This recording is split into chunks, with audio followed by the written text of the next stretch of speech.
mempersembahkan serial Sandiwara Radio Borobudur. Di tanah Jawa, di saat kerajaan Mataram kokoh berdiri, setindak demi setindak, perlahan namun pasti, berdiri megah sebuah bangunan suci, Borobudur.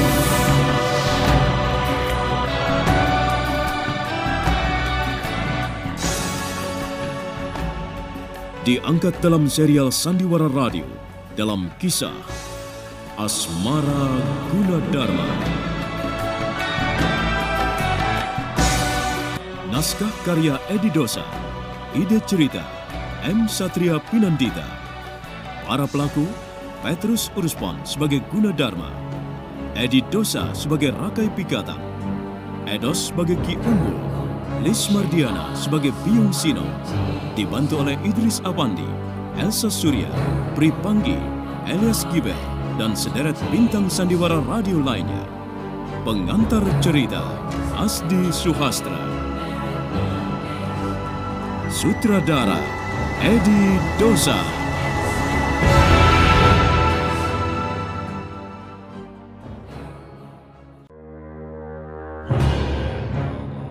Pada kisah yang lalu diceritakan, Biung Sino marah besar terhadap Ditya Kalawatara, terlebih ketika dia diajak bekerja sama untuk mengusir Gunadarma dari pembuatan gamelan.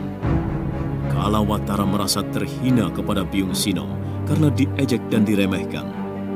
Kalawatara segera menyerang Biung Sino, namun di luar dugaannya, hanya dengan sekali sentak, Kalawatara terlempar dan jatuh berdebam ke bumi, membuat dirinya tak bisa lagi bertindak lebih lanjut.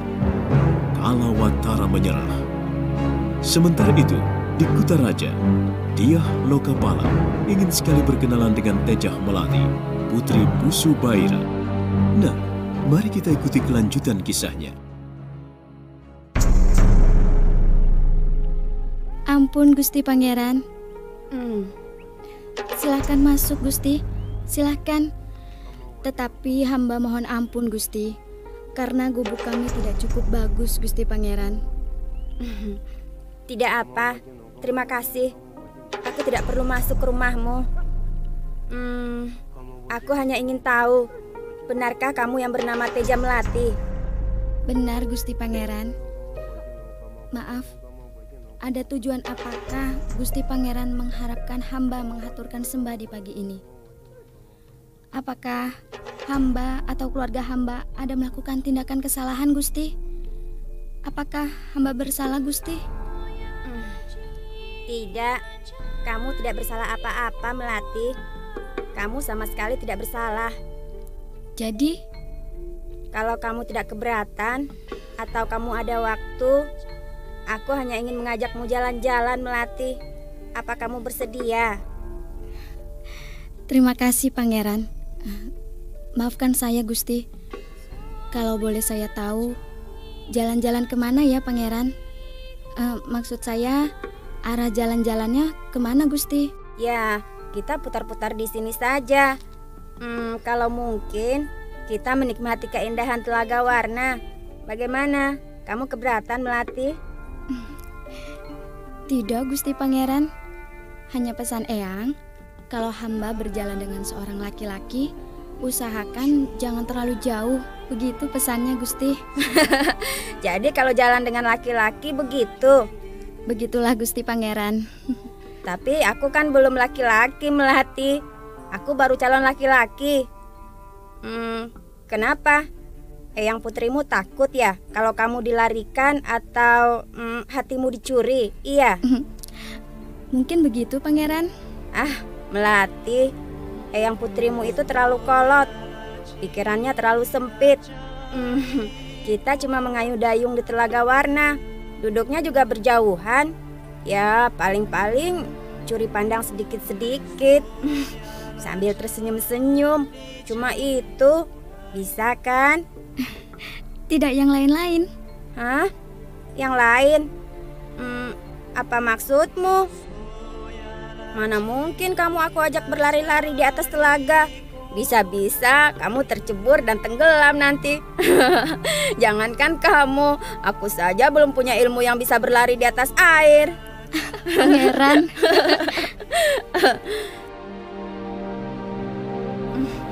Melati, boleh tidak aku cubit pelan saja lesung pipimu? Boleh ya? Bagaimana ya? Boleh ya? Aduh, jangan keras-keras Gusti, sakit.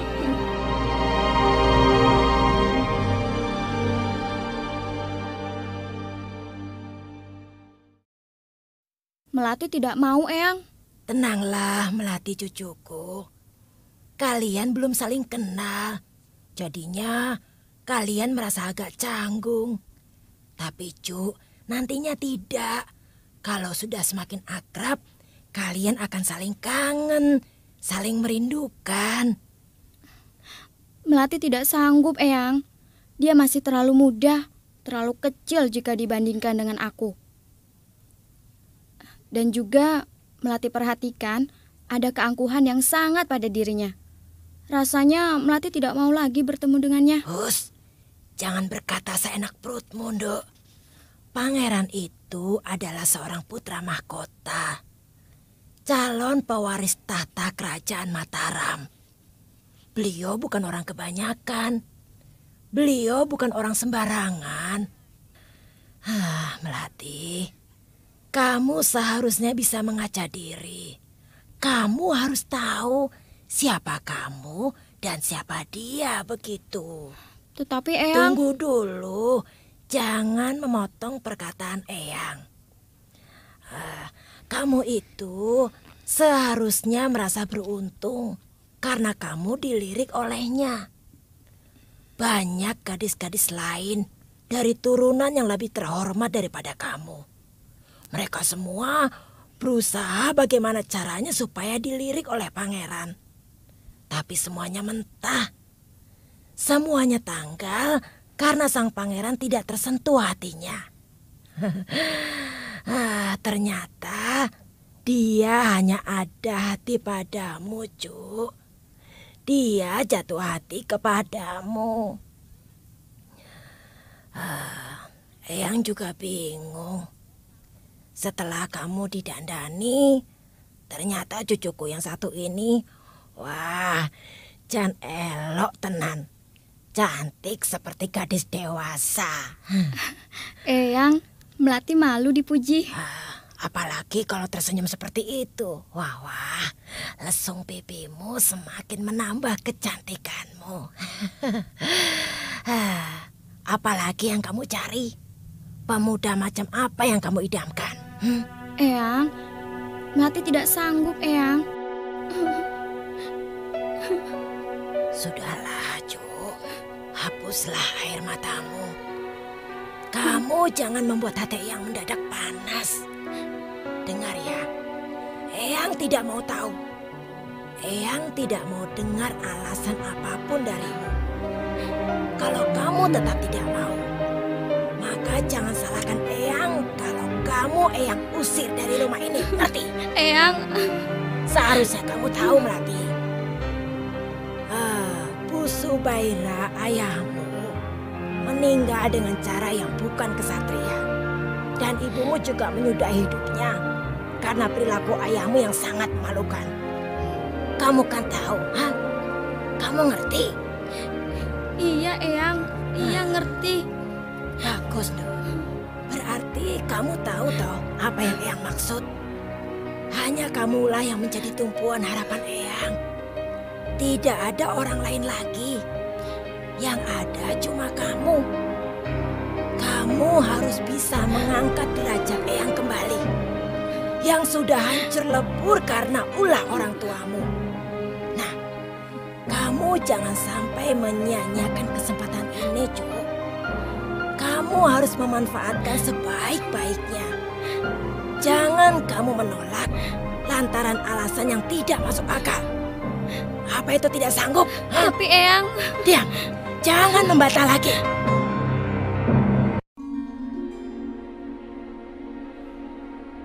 Paman, aku tidak mau lagi diikuti pengawal. Aku bosan. Aku ini kan bukan anak kecil lagi, Paman. Aku ingin naik kuda, ingin bebas. Aku ingin jalan-jalan ke telaga, melihat pembangunan Kamulan Candi, atau bermain bersama teman-teman. Aku tidak mau lagi diawasi. Aku ingin bebas. Paman paham dan sangat mengerti dengan keinginan pangeran. Tetapi ayahanda dan ibunda sangat mengkhawatirkan keselamatan pangeran. Mengingat pangeran adalah satu-satunya putra, satu-satunya keturunan. Jadi jelas pangeran adalah satu-satunya pewaris tahta Mataram ini. Kenapa harus khawatir, Paman? Aku kan bisa ilmu bela diri. Iya, memang betul. Tapi bahaya umumnya datang tanpa diduga pangeran. Dia datang secara tiba-tiba. Sedang keselamatan Paduka harus selalu dijaga. Pangeran itu harus selamat. Aku bisa mengalahkan penjahat. Betul pangeran, betul. Tetapi Paduka bisa saja terluka, cedera, atau bahkan lebih fatal. Nah, itulah mengapa pangeran harus selalu dikawal supaya pangeran selamat, tidak kurang satu apapun. Mengerti? Kalau aku bisa cedera, tidak menutup kemungkinan juga para pengawal juga bisa cedera, kan, Paman? Iya benar, pangeran, benar. Nah, disinilah gunanya. Para pengawal boleh saja cedera, atau kalau perlu mereka itu tewas sekalipun, asal pangeran selamat. Pangeran aman. Aman bagaimana, Paman? Justru merekalah yang selalu menggagalkan keinginanku. Mereka terus mengikutiku. Mereka selalu mengintai perbuatanku. Aku kesal dengan mereka, Paman. Ampun, pangeran. Mereka itu memang bertugas untuk mengawasi Paduka. Mereka harus mengawasi Paduka. Iya, Paman, aku tahu. Tapi terlalu ketat. Jangankan bercanda, Paman. Mau meludah saja, aku selalu diamati dan diatur dengan berbagai macam aturan. Hingga membuat kepalaku pusing. Lalu, kalau begitu yang aku alami terus, di mana letak amannya, Paman? Ayo katakan, di mana? Aku tersiksa. Hidup macam apa ini? Menyebalkan.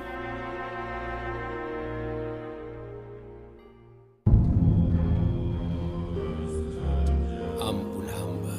Katakan dengan jelas dan singkat. Kesalahan apa yang telah kalian lakukan? Ampun Gusti. Hamba telah lalai dalam tugas. Hamba berserah diri untuk taat kepada apa yang akan Gusti putuskan. Jadi kalian telah mengakui kesalahan yang telah kalian lakukan? Hamba Gusti. Bagus, bagus. Baiklah, kalau begitu mulai besok, tugas kalian saya alihkan menjadi pasukan tambahan sebagai penjaga gerbang di Istana Kerajaan Sriwijaya. Hamba Gusti. Hukuman itu bagi mereka terlalu ringan, Paman. Di sini saja mereka seringkali lalai. Apalagi di sana, di Sriwijaya, yang tempatnya jauh dari sini, dari Mataram. Mereka akan seenaknya dalam bertugas. Dengan persyaratan khusus, Pangeran. Apa? Sekali lagi, mereka melakukan kesalahan. Maka jangan harap bisa menginjakkan kakinya lagi di Kedaton ini. Boleh, Paman. Lalu, aku akan dikawal lagi. Sesuai dengan keinginan Paman Wiyugawirya.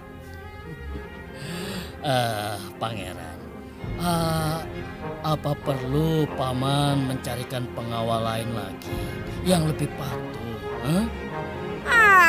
Sama saja. Biarpun aku hanya mendayung di atas Telaga Warna, berduaan dengan perempuan, pasti aku akan diawasi juga. Percuma, Paman.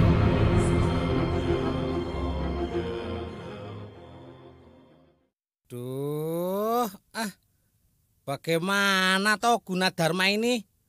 Lawong ditunggu Nariswari dari tadi kok ya. Malah nggak cepet-cepet datang toh ya. Nanti marah malah repot. Duh, wajah Nariswari mana sudah cemberut begitu. Kakinya dihentak-hentakkan sesekali ke tanah, pertanda dia sedang kesal. Weh, dan matanya itu lihat, menatap tajam ke arah Gunadarma yang tengah asik berdua bersama juru pawekas. Mereka sedang meneliti hasil bangunan candi. Aneh ya, perempuan biarpun cantik, tapi kalau marah, kadang malah serem. Tatapan matanya bisa berubah menjadi tajam. Wah, itu hidungnya kembang kempis. Menakutkan juga ya. Sebaiknya aku ke sana menemui Gunadarma. Siapa tahu dia bisa kuajak untuk menemui Nariswari yang sudah tidak sabar lagi. Serem aku.